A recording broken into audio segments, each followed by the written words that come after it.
পেশাগত কারণে যে নারীদেরকে স্লাট শেম করেছেন এবং পরবর্তীতে নানা ধরনের এক্সকিউজ দিচ্ছেন, আমাদেরকে প্রমাণ দিতে হবে সেই আইডি হ্যাকের এবং রিকভারির ইমেল সহকারে আমাদেরকে প্রমাণ দিতে হবে এবং সেই প্রমাণ যতক্ষণ না দেন আমরা রাজপথে থাকবো।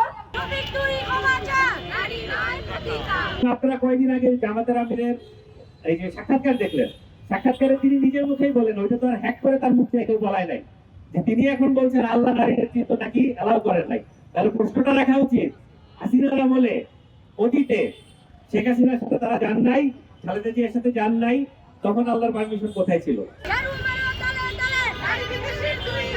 আপনারা যদি মনে করেন এই সমস্ত মন্তব্য করে নারীদেরকে ঘরে পাঠানো নানান নিয়ম নীতি করে আপনারা সফল হবেন, ভাই একটু এইগুলো ধরেন তো, মনে রাখবেন যে আপনারা তো সফল হবেন না, আপনারা আস্তে করে নিক্ষিপ্ত হবেন।